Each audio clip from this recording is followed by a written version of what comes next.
नमस्कार साथियों, आप सभी का स्वागत है। आज बहुत से टीवी चैनल्स पे डिबेट्स था, लाइव डिबेट था। मुद्दा दिया गया था कोरोना महामारी की चपेट में भारत। लेकिन कुछ समय पहले फोन आया डिबेट से पहले कि डिबेट रद्द कर दी गई है, क्योंकि अब टीवी चैनल्स को महसूस नहीं हो रहा कि कोरोना के ऊपर उन्हें, महामारी के ऊपर उन्हें डिबेट करनी चाहिए, इसलिए डिबेट को रद्द कर दिया गया। पूछा गया मुद्दा क्या है। मुद्दा उन्हें नहीं मालूम था कि अगला मुद्दा क्या होगा, क्योंकि कोरोना के ऊपर जो चर्चा डिबेट टीवी चैनल में होनी थी, जिसमें मुझे भी एक चैनल पे 6 बजे जाना था, वो रद्द कर दी गई। अब कौन तय करता है कि किस पे डिबेट होनी है नेशनल चैनल्स पे और किस पे मुद्दे पर डिबेट नहीं होनी, मुझे नहीं मालूम ये कौन तय करता है। टीवी चैनल ने तो तय कर लिया था कि 6 बजे भारत जो कोरोना महामारी की चपेट में, उस पे डिबेट होना है। रद्द किसने की, दोबारा टॉपिक क्या हुआ मालूम नहीं, लेकिन रद्द कर दी गई डिबेट। क्योंकि आपके लिए, हमारे लिए हो सकता है कोरोना महामारी सबसे बड़ा मुद्दा हो जिसपे आप और हम सोचते हैं डिबेट होनी चाहिए टीवी चैनल्स पर उनके लिए मुद्दा वो है जो कोई और तय कर रहा है कि नहीं, इस पे अभी मत कराइए, क्योंकि अभी चुनाव चल रहे हैं, बड़ी बड़ी रैलियां करनी है और उस रैलियों में हमारे बड़े नेता आप बिना मास्क के देख सकते हैं, इसलिए उन पे सवाल खड़ा हो जाएगा, इसलिए इस पे अभी डिबेट मत करिए कोरोना महामारी पर। मैं सिर्फ एक चीज बता रही हूँ, अब आप सहमत है नहीं सहमत है आप पर छोड़ रही हूँ। देश की आबादी 136 करोड़, कितनी? 136 करोड़। कितने लोगों को अभी तक वैक्सीन लगा, टीका लगा? 8 करोड़ को, मात्र 8 करोड़। ये कितना हुआ? 5%। 136 करोड़ की आबादी में अब तक 8 करोड़ लोगों को वो जो है टीका लगा, जो कुल 5% है। कितने टीके अब तक वैक्सीन विदेशों में भेजा गया? 86 कंट्रीज को, 86 देशों को 60 करोड़, जी हाँ 60 करोड़ वैक्सीन विदेशों में हमने निवेश किया है, हमने उसको निर्यात किया है। अब आप से पूछना चाहूंगी, आप ही तय कर लीजिए, सरकार की प्राथमिकता में तो कोरोना संक्रमण महामारी नहीं, अपना चुनाव और प्रचार है, आप देख रहे हैं। अब आपसे पूछना चाहूंगी कि क्या आप अपने हाथों को काट कर किसी दूसरे को दे सकते हैं? ऐसा तो कोई नहीं करता कि अपने हाथ काटे और दूसरे को लगा दे। इवन जो लोग प्लेन में, हवाई जहाज में सफर कर चुके हैं, उन सबको पता होगा जब कैबिन में ऑक्सीजन की कमी होती है तो ऑक्सीजन मास्क जब गिरता है तो कहा जाता है कि सबसे पहले आपको खुद लगाना है, आपको खुद लगाना है, खुद को सुरक्षित करना है और उसके बाद आप दूसरों को मदद कर सकते हैं। ये 2 उदाहरण देकर मैं आपको समझा सकती हूँ, लेकिन भारत की सरकार को इन 2 उदाहरणों से समझाना बेहद मुश्किल है कि अपने हाथ काट के दूसरे को नहीं लगाए जा सकते, अपनी जान को जोखिम में डालकर दूसरे की जान नहीं बचाई जा सकती। इसलिए सुप्रीम कोर्ट ने भी केंद्र की सरकार से पूछा है, 60 करोड़ वैक्सीन आपने 85 देशों को ऐसे समय पर निर्यात कर दिया है जब भारत के ही लोगों को सख्त उसकी इस समय जरूरत है। रोजाना पिछले 4-5 दिन से 1 लाख से ऊपर लोग संक्रमित हो रहे हैं रोज आना। और आपको मैं ये बता सकती हूं कि यूके में 55%, इंग्लैंड यूके में अपनी आबादी के 55% लोगों को टीका वो लगा चुके हैं। अमेरिका 50%, अपनी आबादी के 50% लोगों को टीका लगा चुके हैं, लगभग 20 करोड़ को टीका वो लगा चुके हैं अभी तक। जर्मनी 17% और वहीं हम लोग जो हैं अभी मात्र 5% पे। और अब तो टीके की कमी भी आ गई। कमी का कारण आज पता चल रहा है कि वैक्सीन निर्माता जो है, जो ये टीका बना रहे थे, उनके पास फंड की कमी आ गई है। उन्होंने साफ कह दिया कि सरकार अगर हमारी कंपनियों को आर्थिक मदद देगी तभी हम और टीके बना सकते हैं, वरना नहीं बनाएंगे। बिहार के लोग अगर सुन रहे हो, बधाई देना चाहती हूँ। चुनावी घोषणा पत्र में देश की वित्त मंत्री निर्मला सीतारमण जी ने पटना बिहार में प्रेस कॉन्फ्रेंस की थी, याद है या भूल गए? क्या कहा था? चुनावी घोषणा पत्र भाजपा की, कि भाजपा की सरकार बिहार में बनेगी तो पूरे बिहार को मुफ्त वैक्सीन टीका मिलेगा। तो बधाई देती हूँ पूरे बिहार के लोगों को। अगर आप सुन रहे हो, आप सबको उम्मीद कर रही हूँ वैक्सीन लग चुका होगा, बड़े बुजुर्ग बच्चे सबको वैक्सीन लग चुका होगा और मुफ्त का लगा होगा, ये हम उम्मीद करते हैं। आज एक और चीज मैं आपको बताना चाहती हूँ कि आपको तय करना है कि आपके सामने मुद्दा है क्या, क्योंकि टीवी चैनल में तो इस डिबेट को उन्होंने बंद कर दिया। पहले था कि सीनियर सिटीजन्स को लगेगा, उसके बाद अब आया कि 45 साल से ऊपर वालों को लगेगा। आपको पता है 78%, 78% आबादी हमारे देश की युवा भारत है, इसलिए 78% आबादी हमारी 45 से नीचे वालों की। मात्र 22% ऐसे लोग हैं देश में, 22% ऐसे लोग हैं पूरी आबादी में जो 45 साल से ऊपर के हैं। यानी कि 78%, 78% आबादी को अभी भी इस टीकाकरण से वंचित रखने का फैसला लिया गया है। अभी भी कांग्रेस के नेता श्री राहुल गांधी जी ने ट्वीट किया, मांग की है, हर भारतीय सुरक्षित जीवन जीने के अवसर का हकदार है। हर कोई हकदार है कि वो सुरक्षित जीवन जिए। इसलिए जो साइंटिफिक है 18 साल उम्र है, 18 साल से ऊपर का कोई भी व्यक्ति टीकाकरण वैक्सीन जो है वो लगवा सकता है। लेकिन सरकार ऐसा क्यों कर रही है? पहले सिर्फ सीनियर सिटीजन, फिर कहा सिर्फ 45 से ऊपर, अब जो नीचे के हैं, जो 45 से नीचे हैं, जो अस्थमा, एंजाइमा, डायबिटीज के पेशेंट हैं, सांस की बीमारी है, कोरोना संक्रमित भी हुए हैं, उनको वैक्सीन लगना बेहद जरूरी है। पर सरकार के नियम ये कहते हैं नहीं, सिर्फ सीनियर सिटीजन और 45 साल से ऊपर वालों को लगेगा। क्यों? कारण मैंने आपको बता दिया है। मुद्दा है या नहीं है? क्योंकि हमें मालूम है हम भारतीय हैं, हम अपनी जान को हथेली में रख कर चलते हैं, हमें अपनी जान की भी परवाह नहीं होती। पर मैं हाथ जोड़कर कहूंगी, हल्के में मत लीजिए। रोज 600-700 लोग एवरीडे, हर रोज 600-700 लोग जान से हद हो रहे हैं। करना क्या है? कितना आसान है। आपको क्या करना है? 4 काम आपको करना है। मास्क लगाना है, हाथ धोते रहना है, आपको जो है याद आए बताइए, 2 गज की दूरी, मास्क है जरूरी, हाथ धोना है, और जब तक जरूरी ना हो घर से मत निकलिए। तफरी करने, घूमने फिरने, चौराहे सड़कों पर खड़े होने या बाजार घूमने मत जाइए जब तक बहुत मजबूरी नहीं है। ये आपको करना है। आप तो कर सकते हैं ना। आप नहीं करेंगे तो क्या होगा? इंदौर में देखा एक आदमी ने मास्क नहीं लगाया तो किस तरह से बीच चौराहे में इंदौर की पुलिस ने उस शख्स को इतनी बुरी तरह पीटा, और उसका बच्चा अपने पिता को पिटते हुए देखता रहा और कहता रहा, पुलिस अंकल मेरे पिता को छोड़ दो। लेकिन उन्हें रहम नहीं आया। गलती आपकी थी, मास्क नहीं लगाया था, इसलिए चौराहे पर पिटे आप इंदौर के अंदर। तो इसीलिए कहूंगी आप अपना काम कर लीजिए ताकि हम सरकार से सवाल कर सके। सरकार ठीक रहा आपके और हमारे सर पर फोड़ रही है कि लोग लापरवाह हो गए, लोग मास्क नहीं लगा रहे, 2 गज की दूरी नहीं है, हाथ नहीं धो रहे, फजूल में घर से बाहर निकल रहे हैं। आप ये काम करेंगे तो सरकार को भी हम कुछ कह पाएंगे। अब सरकार का काम है टेस्टिंग। क्या काम है? टेस्टिंग को लगातार बढ़ाना, और दूसरा वैक्सीन को अधिक से अधिक 18 साल से हर उम्र के आदमी को लगाना, जल्द से जल्द लगाना। विदेशों में जो 60 करोड़ भेज दी गई हैं, मुझे नहीं मालूम प्रधानमंत्री नरेंद्र मोदी जी अपनी छवि को चमकाने के लिए, अंतर्राष्ट्रीय नोबेल पुरस्कार विजेता बनने के लिए, हमारे लोगों की जान की कीमत पर 86 देशों में 60 करोड़ वैक्सीन भेज चुके हैं। हमारी कंपनियों ने हाथ खड़े कर दिए हैं। फंड की कमी है, वैक्सीन बनाना है तो सरकार उन्हें फंड दे, जो मुझे लगता है देना भी चाहिए सरकार को, क्योंकि वैक्सीन बनाना है तो वैक्सीन कंपनियों को आपको फंड देना होगा, वरना वो तो हाथ खड़े कर चुके हैं। सुप्रीम कोर्ट ने आपको कहा है कि आप चैरिटी जो है वो बिगिंस एट होम, अपने घर से चैरिटी शुरू होती है। आप अपने घर को बेचकर किसी को आप दान नहीं दे सकते हैं। तो मैं आप सभी से कहूंगी, बनिए आवाज, सरकार से सवाल करिए। हम देश के गृह मंत्री को देख रहे हैं किस तरीके से सामाजिक दूरी कहें, मास्क कहें, किस तरह से धज्जियां उड़ाई जा रही हैं, किस तरीके से। अब इन नेताओं से क्या उम्मीद करें जिस नेता की ना नियत है और ना उस नेता के पास कोई नीति है। कोरोना महामारी से लड़ते हुए 1 साल हो गया, ये दूसरी वेव है। पहली वेव में 90,000 तक हम पहुंचे थे, और ये दूसरी वेव उससे ज्यादा भयानक, उससे ज्यादा खतरनाक बताई जा रही है, जिसमें अब तक का आंकड़ा 1,15,000 सिर्फ 24 घंटे में संक्रमित पाए गए।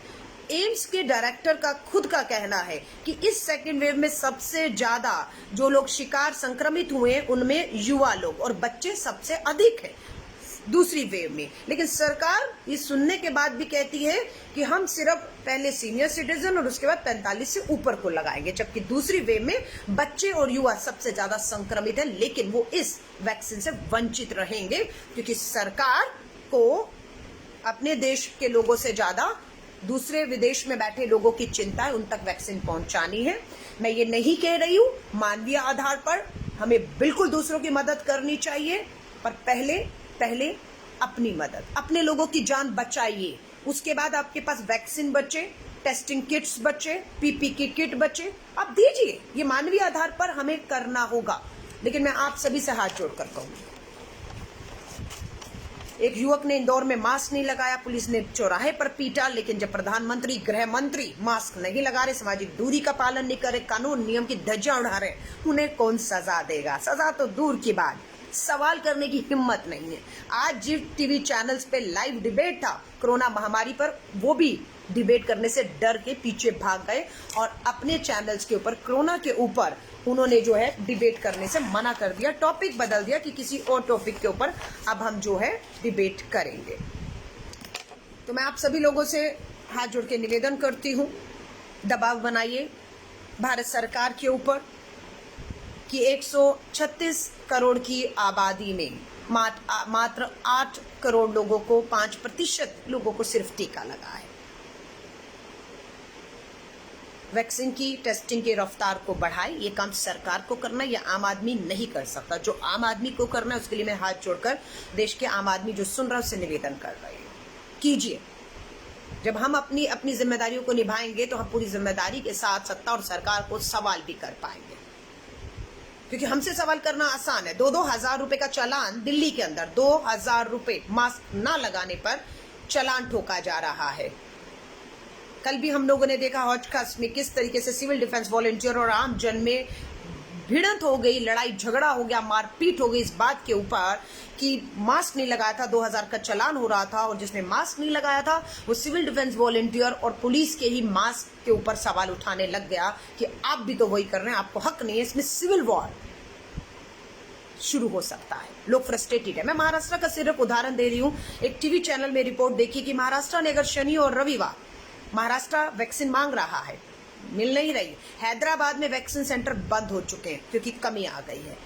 पंजाब, राजस्थान, छत्तीसगढ़ कांग्रेस की सरकारों ने कहा है केंद्र की मोदी सरकार ने कि अपनी नीतियों में बदलाव लाइए। हमें इस बात की छूट दीजिए कि अगर हमारे पास 18 साल का कोई युवा जो अस्थमा से या सांस की बीमारी से पीड़ित है, कोरोना संक्रमित हो चुका है, उसे हम ये टीका लगा पाए। लेकिन केंद्र सरकार की नीति ये कहती है मरने दीजिए, लेकिन हमारे नियम है कि आप 45 से ऊपर वालों को लगाएंगे, उससे पहले सीधा, आप उससे नीचे नहीं। तो जो सरकारें, राज्य सरकारें लगातार केंद्र की सरकार से मांग कर रही हैं, और महाराष्ट्र की बात बता रही थी। शनि और एतवार को लॉकडाउन, पूरी तरीके से लॉकडाउन की बात हुई। अब इसका असर, हम कुछ भी करते हैं सरकारें, सोच के कीजिए, क्योंकि सबसे ज्यादा मार अगर संपूर्ण भारत, जब लॉकडाउन हुआ तो संपूर्ण भारत, याद है देश के प्रधानमंत्री ने तब मामले इतने थे और इतना डर बता दिया और पूरा भारत 136 करोड़ का ताले में बंद कर दिया। और आज प्रतिदिन 1,15,000 मामले आ रहे हैं, 600-700 लोग रोज जा रहे हैं, और संक्रमण की दूसरी लहर चिंता पैदा करती है। लेकिन अब संक्रमण इतना और डर इतना सा है, धज्जियां उड़ रही हैं, सरकार हाथ खड़े कर चुकी है, उनके लिए अपनी प्राथमिकता, अपना चुनाव है। लेकिन मैं महाराष्ट्र पे फिर आ रही हूँ। महाराष्ट्र में एक रिपोर्ट में देखा कि तालेबंदी से हुआ क्या। मैं आपको सिर्फ एक फैक्ट्री के अंदर जो काम कर रहे थे, उन्होंने अपनी टिकट बुक करा दी। उन्हें डर लगता है कि महामारी बहुत बढ़ रही है, दोबारा से लॉकडाउन हो सकता है, वो भुखमरी पर आ जाएं, इसलिए उन्होंने अपनी टिकट बुक कराकर अपने घर लौटना शुरू करने का विचार कर लिया। लोगों ने, कुछ ने तो अपनी टिकट भी बुक करा ली है। अब उनसे पूछा गया कि क्या सबसे बड़ी परेशानी, उन्होंने कहा पता है, हमारा घर और परिवार वो दूर गांव में है, हम यहाँ काम करके कमाने आए हैं, लेकिन हमें डर है तालेबंदी हो जाएगी, दोबारा लॉकडाउन हो जाएगा। और 2 दिन के लॉकडाउन का क्या असर है बताती हूँ। शुक्रवार को, सोमवार से शुक्रवार को, जितने भी मजदूर फैक्ट्रियों में काम करते हैं उनके घर में गैस सिलेंडर, चूल्हा, घर में खाना बनाने वाला नहीं है, तो वो एक ही जगह पर खाना, सब जो कोई बनाता है तो थाली में, सस्ती थाली में वो खाना खाते हैं। एक मजदूर ने कहा कि शुक्रवार के बाद शनि एतवार को जब लॉकडाउन हुआ, 2 दिन संपूर्ण लॉकडाउन महाराष्ट्र में, भूखे रहे वो, क्योंकि संपूर्ण लॉकडाउन था 2 दिन के लिए, शनि और एतवार। किसी ने नहीं सोचा कि वो आदमी गरीब जो रसोई में जाकर सबके साथ खाना खाता था, वो रसोई तो बंद होगी, उसके घर में न चूल्हा है, न दाल है, न आटा है, न चावल है, और वो 2 दिन भूखा रहा। शुक्रवार के बाद सोमवार को खाया, 2 दिन पानी पिया उसने। क्योंकि हम कुछ भी कर रहे हैं बिना सोचे समझे, भेड़ चाल, इसने किया उसने किया, हम भी कर देते हैं। अब दिल्ली के अंदर भी हाहाकार है, जितने भी रेस्टोरेंट्स हैं या जितने भी बड़े होटल है, इंडस्ट्री है, हाहाकार मचा रही है कि हम मुश्किल से निकले भी नहीं। अभी दोबारा आपने ये जो कर दिया है कि रात को कर्फ्यू सुबह तक रहेगा, उससे उन्हें प्रभाव हो रहा है। क्यों नहीं आप नियमों को सख्ती से बस पालन करवाइए कि आपको सामाजिक दूरी रखनी है, मास्क रखना है, हाथ धोते रहना है, आपको बहुत भीड़ नहीं करनी है, लिमिटेड तक आपको अपने रेस्टोरेंट या अपनी जगहों का इस्तेमाल करना है, और सरकार काम अपना करती रही कि वैक्सीन एंड टेस्टिंग। लेकिन नहीं, हल है रात का कर्फ्यू कर दीजिए, क्योंकि कोरोना जो है लोगों को, और उत्तराखंड के मुख्यमंत्री, सुनिएगा, सहमत हैं? उत्तराखंड के मुख्यमंत्री ने कहा है कि वहां पर तो महाकुंभ चल रहा है और वहां पर जितनी तादाद में लोग आएंगे तो धर्म और इस आस्था ही इस कोरोना को अब खत्म कर सकती है। इसलिए उन्होंने बिल्कुल हाथ खड़े करके सारे नियम कानून पाबंदियां हटा दी हैं। पूरे देश से लोगों को आमंत्रित किया है कि आप उत्तराखंड हरिद्वार महाकुंभ में आइए, खूब भीड़ करिए और वहीं से हम कोरोना को हरा सकते हैं। ये कौन सा साइंटिफिक फार्मूला है मुझे नहीं मालूम है। क्या आप इस पर यकीन करते हैं? क्योंकि वहाँ पर कहते हैं डुबकी लगाने से पाप धुलते हैं, तो शायद कोरोना भी धुल सकता है। या फिर ये तर्क है कि जब हमारी चुनावी जनसभाओं में बिना मास्क के गृह मंत्री भीड़ में घुस सकते हैं, सामाजिक दूरी का, मास्क का, सब चीज़ों को, नियमों को तोड़ सकते हैं और उन्हें कुछ महामारी नहीं हो रही है, तो फिर यहाँ पर भी नहीं होगी। तो ठीक है, उनका तर्क अपनी जगह है, पर मैं आप सभी लोगों को हाथ जोड़कर कहूँगी, 600-700 लोग रोज मर रहे हैं। अपने घर वालों की चिंता करिए। जो लोग हर अस्पताल में तड़प रहे हैं ना, दिल्ली के अंदर की बात कर रही हूँ, बेड नहीं है, आईसीयू बेड बिल्कुल नहीं है। वेंटिलेटर को किस तरीके से गुजरात में देखा, कूड़े के ट्रक में वेंटिलेटर को ले जाया जा रहा है। समझ रहे हैं आप हालत क्या हो चुकी है? अगर आप नहीं चाहते हैं कि बिस्तर आपके अस्पतालों में, आपके वेंटिलेटर्स, ऑक्सीजन सिलेंडर, आईसीयू कम पड़ गए हैं, पैसे वाला फिर भी बड़े अस्पताल में जाके 10-20 लाख रुपया खर्च कराएगा, 15 दिन में इलाज करवा आएगा। गरीब आदमी को मैं कह रही हूँ, क्योंकि देश के प्रधानमंत्री, गृह मंत्री, सरकारों की प्राथमिकता पर देश नहीं है, चुनाव है। बेहतर लगे तो वीडियो को शेयर करिएगा। लास्ट में अपने हाथ जोड़कर अपील आप सबसे दोहरा रही हूँ। दिल्ली के अंदर यहाँ तक हो गया है कि आप अकेले भी अगर गाड़ी में हैं, अकेले, तो भी मास्क लगाना है। अभी तक यहाँ नहीं आया कि आप अकेले घर में भी मेरी तरह बैठे तो भी मास्क लगाना है। तो कम से कम हाथ जोड़कर मैं कहूँगी, मास्क लगाइए। बाहर जाएं तो मास्क लगाएं, हाथों को लगातार धोते रहें, सामाजिक 2 गज की दूरी का पालन करिए। बहुत ज़रूरत ना हो तो मत निकलिए, घर से मत निकलिए। ये 4 काम बहुत मुश्किल नहीं है हमारे लिए, बहुत आसान है, और इन 4 काम करने से हमारी जिंदगी बचती है। और 2 काम जो केंद्र की सरकार को करने हैं, टेस्टिंग और वैक्सीन। टेस्टिंग और वैक्सीन दोनों को बढ़ाएं, और ये जो एज है लिमिट खत्म करिए। 18 से ऊपर जितने भी लोग हैं कोरोना संक्रमित है और उन्हें वैक्सीन की जरूरत है, उन्हें लगाई जानी चाहिए, जो राज्य सरकारें मांग भी कर रही हैं। और जो वैक्सीन कंपनियां हैं हाथ खड़े कर रही हैं, फंड की कमी, उन्हें फंड देने की जरूरत है तो उन्हें दीजिए। और फिर सरकार को कहूंगी, चुनाव हर 5 साल में या हर 6 महीने में फिर 4-5 राज्यों का चुनाव है, आते जाते रहेंगे। क्यों लोगों की जिंदगियों के साथ आप खेल रहे हैं? देश प्रधानमंत्री जी आपकी तरफ, गृह मंत्री जी आपकी तरफ देख रहा है कि आप बिना मास्क के सामाजिक दूरी की धज्जे उठाए रोड शो सब कर रहे हैं, तो आप दूसरों को कहने का मौका खो देते हैं। तो मैं लोगों को कहूँगी, घरों में रहें, सुरक्षित रहें, अपने परिवार का ख्याल रखें। बस इन्हीं शुभकामनाओं के साथ आप सबसे विदा लूंगी। सही लगे वीडियो को शेयर करिएगा, ताकि ये बात अगर किसी को समझ आ पाए तो हम समझा पाएँ और जिंदगियों को बचा पाएँ। मेरी शुभकामनाएं। जय हिंद, जय भारत।